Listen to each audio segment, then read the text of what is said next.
আসসালামু আলাইকুম। আমি মোহাম্মদ ইব্রাহিম। আপনাদের সামনে আজ আমি এমন একটি গল্প নিয়ে হাজির হয়েছি যেটা খুবই অসাধারণ এবং ইন্টারেস্টিং। যদি আপনি গল্পটি শেষ পর্যন্ত শুনতে পারেন তাহলে সম্পূর্ণভাবে বিষয়টি বুঝতে পারবেন। গল্পের নাম হচ্ছে সন্তান। তো চলুন শুরু করি। শ্বশুরবাড়িতে প্রথম রাতেই আমি এমন একটা ঘটনা দেখেছিলাম যা কাউকে বলতে পারিনি। আজ এত বছর পরেও সেই রাতের কথা মনে পড়লে শরীর শিহরে ওঠে। কারণ সেই রাতেই আমি বুঝতে পেরেছিলাম সব পরিবারের গল্প বাইরের থেকে যেমন দেখায় ভেতরে আসলে তেমন নয়। আমার নাম মেহেরিন। বিয়ে হয়েছিল খুব সাধারণভাবে, পরিবারের পছন্দে। আমার স্বামীর নাম রায়হান। ভালো চাকরি করেন, শান্ত স্বভাবের ছেলে। বিয়ের আগে আমরা খুব বেশি কথা বলিনি, কিন্তু যতটুকু দেখেছি মনে হয়েছিল মানুষটা খারাপ নয়। বিয়ের দিনটা ছিল খুব ব্যস্তময়। আত্মীয় স্বজন, হাসি, ছবি তোলা সব মিলিয়ে মাথা ঘুরে যাওয়ার মতো অবস্থা। রাতে যখন অবশেষে শ্বশুরবাড়িতে পৌঁছালাম তখন প্রায় সবাই ক্লান্ত। শ্বশুরবাড়িটা ছিল পুরনো ধাঁচের বড় একটি বাড়ি। লম্বা করিডোর, বড় বড় দরজা আর একটা অদ্ভুত নীরবতা। আমি ভেবেছিলাম হয়তো নতুন জায়গায় বলেই এমন লাগতেছে। রাতের খাবার শেষ হওয়ার পর আমাকে নিয়ে যাওয়া হলো আমার আর রায়ানের ঘরে।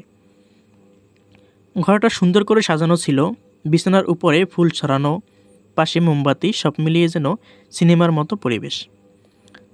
রায়হান একটু লজ্জা পাচ্ছিল, আমিও খুব অস্বস্তি বোধ করছিলাম।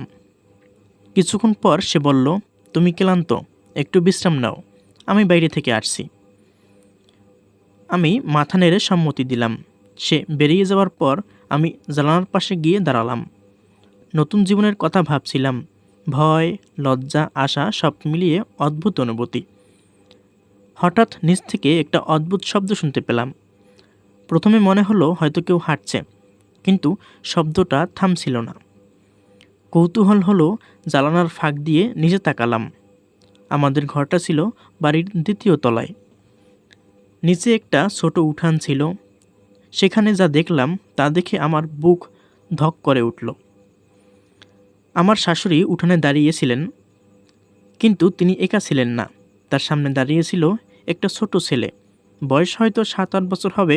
ছেলেটা খুব নোংরা কাপড় পরেছিল, যেন অনেক দিনই ঠিকমতো খায়নি। আমার শাশুড়ি চারদিকে তাকিয়ে খুব আস্তে বললেন, তুই আবার কেন এসেছিস? ছেলেটা কাপা গলায় বলল, আমি ক্ষুধার্ত আম্মা। আমার শরীর জমে গেল। ছেলেটা তাকে আম্মা বলে ডাকছে। শাশুড়ি হঠাৎ খুব রাগী গলায় বললেন, চুপ, একথা এখানে বলবি না, কেউ শুনে ফেললে বিপদ হবে। ছেলেটা মাথা নিচু করে দাঁড়িয়েছিল। তারপর তিনি তাড়াতাড়ি ঘরের ভেতরে গেলেন। কয়েক মিনিট পরে হাতে একটা পুরনো থালা নিয়ে বের হলেন। থালায় কিছু ভাত আর কিছু তরকারি ছিল। তিনি ছেলেটার হাতে দিয়ে বললেন, এটা খা, তারপর এখান থেকে চলে যা। ছেলেটা খুব তাড়াতাড়ি খেতে শুরু করলো, যেন অনেক দিন কিছুই খায়নি। আমি উপরে দাঁড়িয়ে সব দেখছিলাম। মাথায় হাজার প্রশ্ন ঘুরছিল, কে এই ছেলেটা? কেন তাকে লুকিয়ে খাবার দেওয়া হচ্ছে? আর কেনই বা সে আমার শাশুড়িকে আম্মা বলে ডাকলো? হঠাৎ তখনই পেছনের দরজার শব্দ হলো।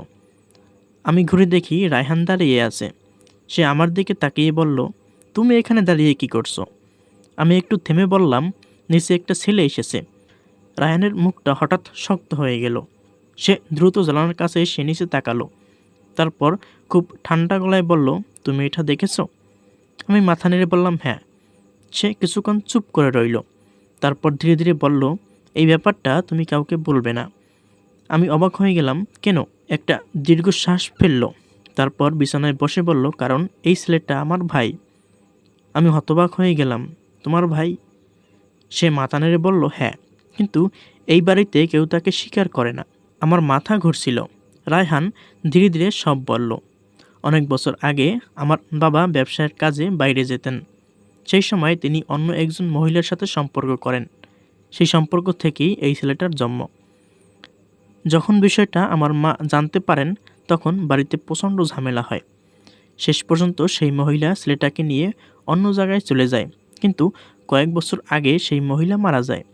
তারপর থেকে ছেলেটা মাঝে মাঝে এই বাড়ির কাছে আসে, কারণ সে জানে এটাই তার বাবার বাড়ি। আমি ধীরে ধীরে জিজ্ঞেস করলাম, তাহলে তাকে ভেতরে নিতে দেন না কেন? রায়হান নিচের দিকে তাকিয়ে বলল, আমার মা তাকে ঘৃণা করেন, কারণ তার মনে হয় ছেলেটা তার সংসার ভেঙে দিয়েছে। আমি কিছু বলতে পারছিলাম না। নিচে তখনও ছেলেটা খাচ্ছিল। হঠাৎ আমার বুকটা কেমন করে উঠল। আমি বললাম, ও তো বাচ্চা, তার কি দোষ? রায়হান কিছু বলল না। সেই রাতটা আমরা খুব বেশি কথা বলিনি, কিন্তু আমি ঘুমাতেও পারিনি। বারবার সেই ছেলেটার মুখটা চোখের সামনে ভেসে উঠছিল। পরদিন সকালে আমি ইচ্ছে করেই রান্নাঘরে গেলাম। শাশুড়ি তখন চা বানাচ্ছিলেন। আমি সাহস করে বললাম, কাল রাতে একটা ছেলে এসেছিল। তিনি হঠাৎ থেমে গেলেন। তারপর ধীরে ধীরে আমার দিকে তাকালেন।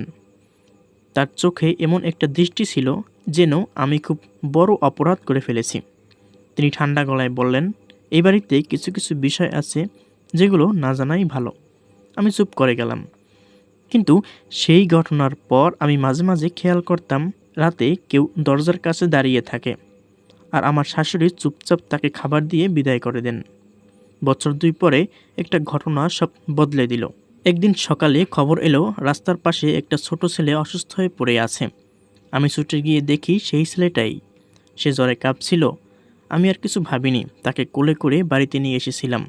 শাশুড়ি প্রথমে খুব রেগেছিলেন, কিন্তু যখন দেখলেন ছেলেটা অজ্ঞান হয়ে যাচ্ছে, তখন তিনি হঠাৎ চুপ হয়ে গেলেন। সেই দিন প্রথমবার আমি দেখছিলাম তার চোখে পানি। ডাক্তার ডেকে আনা হলো। ছেলেটা কয়েকদিন আমাদের বাড়িতেই ছিল। ধীরে ধীরে সে সুস্থ হয়ে উঠল। আর সেই সময় প্রথমবার আমার শাশুড়ি তাকে নিজের হাতে ভাত খাইয়েছিলেন, আপন মায়ের মতো। আজ সেই ছেলেটা বড় হয়েছে, সে এখন কলেজে পড়ে। আর সবচেয়ে অদ্ভুত ব্যাপার কি জানেন? এখন সে এই বাড়িতেই থাকে। আমার শাশুড়ি তাকে নিজের ছেলের মতোই দেখেন, বলতে গেলে আমার স্বামীর থেকেও বেশি দেখেন।